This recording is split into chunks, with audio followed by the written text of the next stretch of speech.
Assalamualaikum warahmatullahi wabarakatuh. Sugeng injing bocah-bocah pinter. Dino iki ketemu maneh bareng Bu Bida. Ing video pembelajaran basa Jawa kelas 5, materine babagan bedakake teks deskripsi kelawan teks liyane. Nah, wis podo siap toh sinau bareng Bu Bida? Ayo diawiti saka maca basmalah dhisik ya. Bismillahirrahmanirrahim. Bocah-bocah, pertemuan sadurunge Bu Bida wis bahas materi babagan apa iku teks deskripsi, apa tujuane, apa wae titikane, lan piye tulodone. Nah, saiki Bu Bida nerusake materi babagan bedakake teks deskripsi kelawan teks liyane. Selain teks deskripsi, ana teks narasi, teks eksposisi, teks argumentasi, lan teks persuasi sing arep kita bahas siji-siji ya nak. Nah, mula rungokne lan perhatekno kanthi tenanan. Nah, saiki Bu Bida arep ngulas maneh apa iku teks deskripsi. Teks deskripsi iku karangan kang nggambarake sawijining babagan kanthi cetha lan rinci. Karangan deskripsi ditulis kanthi tujuan kanggo nglukisake utawa aweh gambaran tumrap sawijining babagan kanthi gamblang banget, saengga sing maca mengkone kaya-kaya bisa ndelok, krungu utawa ngrasakake dhewe babagan sing pinuju dideskripsikake kasebut. Nah, iku yo teks deskripsi. Iki ana tulodo teks deskripsi sing kudu diwaca. Mula wacanen kanthi runtut, teliti lan ngati-ngati yo cah, aja sampe lali. Teruse ana teks narasi. Sacara prasaja, narasi ditepungi minangka cerita. Sajrone narasi ana kadadean ing rerenggan sawijine urutan wektu. Ing sajrone kadadean kasebut ana paraga kang ngadepi sawijining konflik.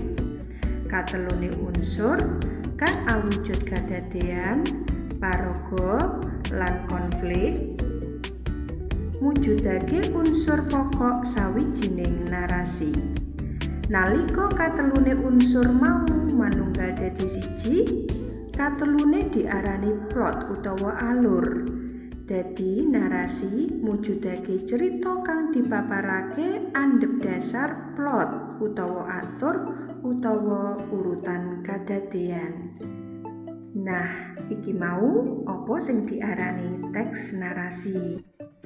Tulodo teks deskripsi iso mbok waca teks iki kanthi runtut supaya ngerti apa iku isine yo cah, aja sampe lali. Teruse ana teks eksposisi. Teks eksposisi yaiku teks utawa karangan kang ngandhut sawetara informasi lan ilmu waruh kang disajekake sacara ringkes, mentes, lan akurat. Pada eksposisi iki asifat ilmiah utawa bisa ingroranan minangka pranyoton kang asifat non-fiksi. Tulodo teks iki bisa didhulu ing warta-warta sajrone Ariwanti lan Balawanti. Nah, iki mau apa sing diarani teks eksposisi yo cah. Nah, iki yo ana tulodo teks eksposisi sing kudu mbok waca maneh supaya luwih ngerti piye to iku teks eksposisi lan supaya kowe luwih mangerti apa jerone teks eksposisi iku. Teruse ana teks argumentasi. Teks argumentasi mujudake sawijine teks kang isi tulisane nyatakake panemu, gagasan utawa ide pangripta kang asifat nyakinake pamaos ngenani sawijine babagan utawa objek. Teks argumentasi iki awujud panjlentreх lan paparane pangripta andhep dasar data lan fakta kang ana cethane kang dadi tujuan utama teks argumentasi yaiku kanggo nyakinake pamaos kanthi maparake panjlentreх lan bukti-bukti secara objektif sinerton tulodo nyata.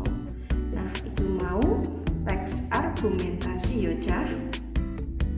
Nah, iki yo ana tulodo teks argumentasi sing padha-padha kudu mbok waca supaya kowe tambah mengerti perbedaane apa iku teks argumentasi karo teks liyane yo cah.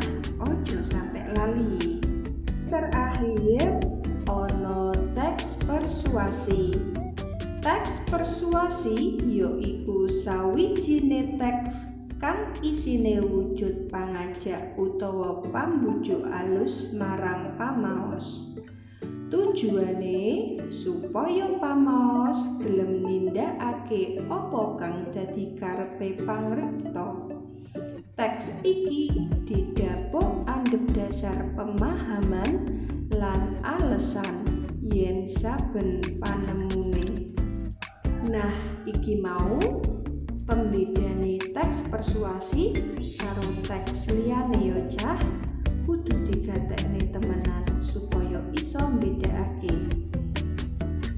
Iki ana tulodo teks persuasi sing kudu diwaca kanthi temenan supaya nek enek tugas iso mbedakake tulodo teks persuasi karo teks liyane. Ah, bocah-bocah, supaya materi iki mau gampang dipahami, mula wacanen kanthi runtut lan aja kesusu yo. Nah, bocah-bocah, iki mau materi sing kudu mbok sinau dina iki. Aja lali terus diwaca supaya gampang dipahami.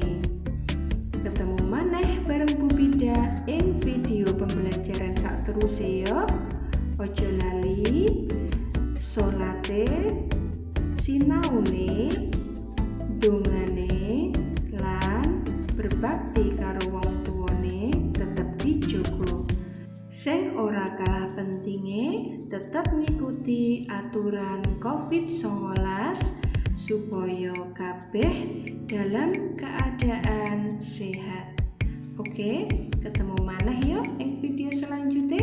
Sekian sangga Bu Bida. Wassalamualaikum warahmatullahi wabarakatuh.